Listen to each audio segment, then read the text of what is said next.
and welcome to this series of case studies and experiments using PicoScope. That's PicoScope software and also NVH as well, so that's in the Pico Diagnostics software.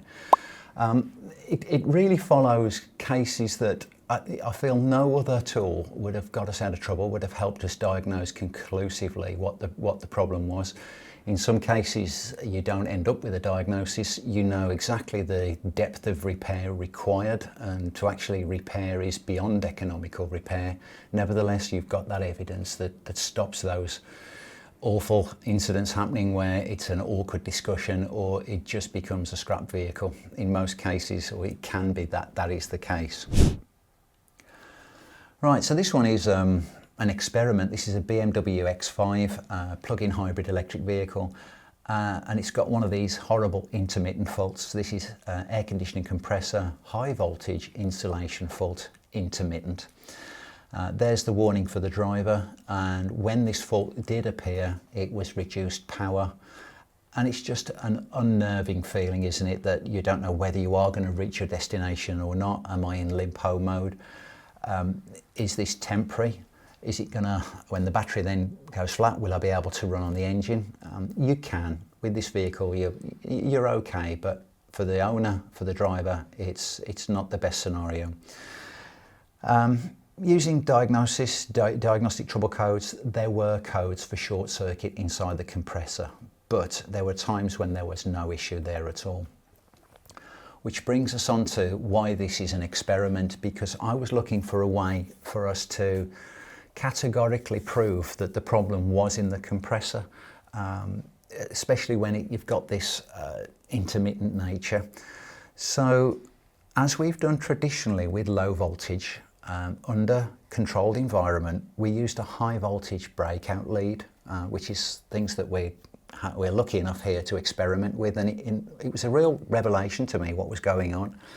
So if you imagine we disconnect the high voltage cable from the compressor, put in our high voltage breakout lead, which has a loop for current and a test port for our differential probe, we're able to measure voltage and current live, and there lies the what would be the word? Not so much the joy, but the real win, the real diagnosis under load conditions.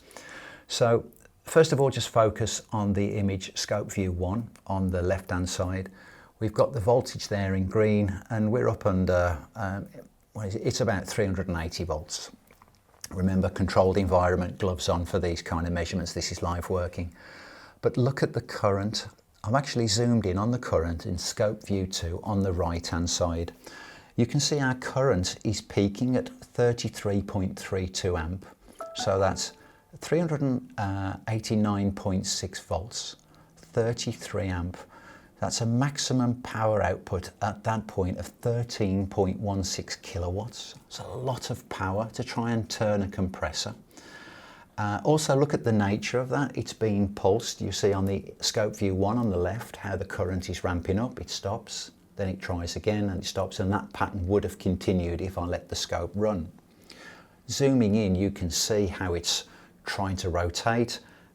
The current shoots up, drops straight back down immediately, shoots up, drops down, and so on and so forth.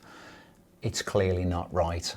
And you'll notice also on channels A and B, I've got our BNC Plus pressure transducers located in the air conditioning system. So using some experimental valves and using those transducers, it was just another way of reinforcing that no pressure was being generated, so I knew the compressor was not turning. In which case we're happy to go with the compressor. And here it is, here's the compressor opened up. You'll see there how the windings have cracked. It's clearly overheated. There lies our short. That was intermittent as well, which surprised me when you look at the state of it. Bear in mind the voltage that's passing through it. I'm surprised that could be intermittent, but it actually was. There were times when you could drive this vehicle without a fault. So coming back to a post-fix capture, here's the joy. So channel C at the top, that's our voltage, and our voltage mean between the rulers is 381 volts. Focus now on the current. We're getting nice pulsations in the current now. Rather than having that current shoot up to 33 amps, whatever it was, we're getting 5.9 amp a much more controlled strategy and more of a flowing current. And channels A and B are actually the pressure values inside the high pressure circuit on the air conditioning and the low pressure. And I've put a note here. I originally started this vehicle with 435 grams, I think it was, of refrigerant in the system. Notice that the pressure builds, the cooling fan cuts in, the pressure drops.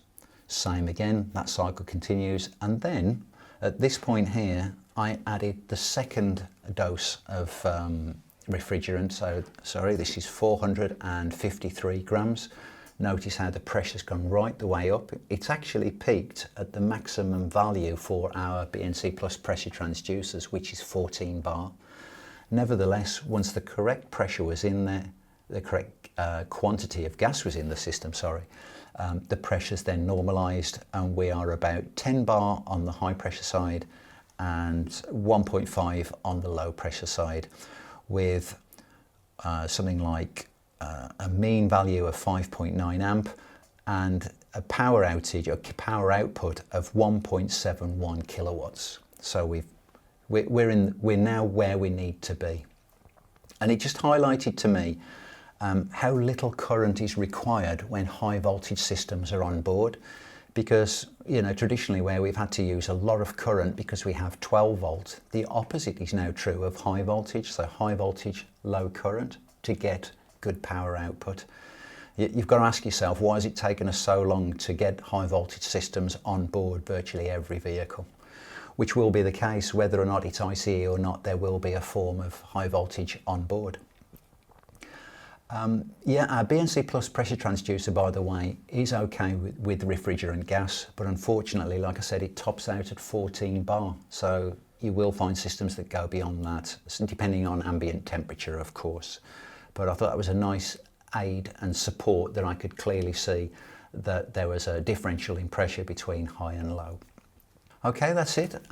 Thank you for watching, and any questions, please send them over, and we'll endeavour to answer them as ever. All right, take care.